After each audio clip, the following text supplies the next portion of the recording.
लोग बढ़ चढ़ के वोट देते हैं क्योंकि उनको स्टेटस को नहीं चाहिए, उनको बदलाव चाहिए। ये जो 20 साल का फटीग है, थकान है, उबन है, जिसको उब गए हैं लोग, वैसे ही लोगों को देख देख के। और दूसरी बात कि भ्रष्टाचार तो एकदम चरम सीमा पर है। तो लोग अब बदलाव चाहते हैं, अंदर से बदलाव चाहते हैं। हम लोग के फीडबैक हैं कि जो मजदूर जितने लोग आए थे छठ में, उसमें से बहुत बड़ी संख्या में लोग रुक गए हैं वोट देने के लिए। देखिए, कल पहले चरण का मतदान था और कल का जो मत प्रतिशत था वो काफ़ी ज़्यादा वृद्धि हुआ है।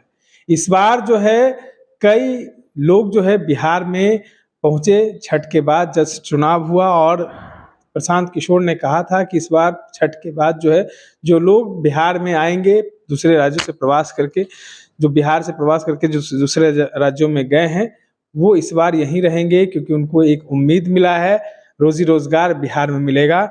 इन तमाम मुद्दों पर चर्चा करने के लिए साथ हमारे साथ मीडिया प्रभारी हैं यहाँ मौजूद। कैसे देखते हैं इस बार का वोट प्रतिशत काफी ज्यादा बढ़ गया है? एक तो ये बहुत उत्साहवर्धक है क्योंकि वोट प्रतिशत बढ़ा है, ज्यादा से ज्यादा लोग डेमोक्रेसी में पार्टिसिपेट कर रहे हैं।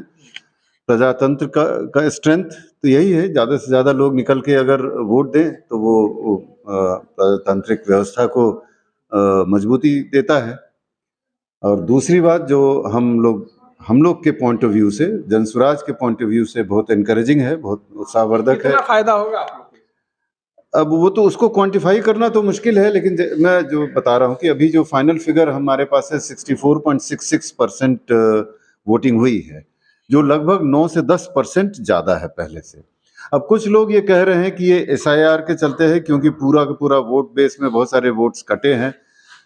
ठीक है, लेकिन ये पूरी तस्वीर नहीं है कि सिर्फ एसआईआर के ही चलते हो इतना 10% बढ़ जाना, 10% वोट बढ़ जाना, मतलब समझ लीजिए कि लगभग 73-74 लाख, कई लोग 75 ये भी लाख। कह रहे हैं कि तेजस्वी यादव ने एक बार निहोरा किया था, कहा था कि सिर्फ ठेकुआ खा के मत चले जाइएगा, बिहार में रहकर बिहार की विकास कीजिएगा। वहीं प्रशांत किशोर ने भी कहा था कि बिहार आ रहे हैं तो बिहार की दशा दिशा को बदल के जाइए। अब तेजस्वी जी के उस बयान का तो हमको याद नहीं है कि कब बोले थे, लेकिन वो बोले भी होंगे तो देखिए वो घर से निकले ही हैं कैंपेनिंग में 15 दिन 20 दिन पहले, 1 महीना पहले। लेकिन हमारा अभियान तो 3 साल से चल रहा है, और ये 3 साल से जो चल रहा है वो सबके दिलो दिमाग में बैठ गया है। हमारे जितने प्रवासी बिहारी हैं जो बाहर काम करते हैं और वो दुख झेलते हैं, दुख इस बात का कि उनको बड़े हेय दृष्टि से देखा जाता है उन सब जगहों पे। मेरा पर्सनल एक्सपीरियंस है कि एक बार केरला में हम एक रेस्टोरेंट में बैठे हुए थे, हमारे बगल के टेबल पे जो लोग बैठे हुए थे वो लोग आपस में बात कर रहे थे, और बार बार उनकी बातचीत में बिहारी बिहारी बिहारी बिहारी शब्द आ रहा था। तो कहीं से मैंने पता किया कि ये क्या क्या बोल रहे थे आपस में, तो बोला नहीं, दे वर टॉकिंग अबाउट लेबर। तो मैं कि लेबर मतलब क्या? तो कहा हाँ, लेबर मतलब बिहारी। तो लेबर शब्द का पर्याय बन गया था, बन गया है रादर उन सब जगहों पे बिहारी। वही 10 बिहारी को लेके आओ, वो लेबर हो सकता है उड़ीसा का हो सकता है झारखंड का हो सकता है बंगाल का हो, उससे उनको मतलब नहीं है। तो शब्द लेबर मतलब बिहारी। लेबर मतलब बिहारी, तो लेबर शब्द बोलने की जगह पे वो लोग बोलते हैं कि कॉल 10 बिहारी। उनको बेसिकली जो मतलब उनका लेबर से है। तो ये समझ लीजिए कि कितनी, हम ये उदाहरण इसलिए दे रहे हैं कि कितनी बुरी स्थिति है बाहर, किस तरह से बिहारियों को, खासकर जो बिहारी लेबर जो जाते हैं काम करने के लिए, उसमें कुछ स्किल भी होते हैं। कैप्टन साहब, ये भी कहा गया है कि जब जब वोट प्रतिशत बढ़ा है तब तब बिहार कहीं ना कहीं सत्ता परिवर्तन हुआ है। हाँ, ये ज्यादातर केसेस में ऐसा होता है कि लोग बढ़ चढ़ के वोट देते हैं क्योंकि उनको स्टेटस को नहीं चाहिए, उनको बदलाव चाहिए।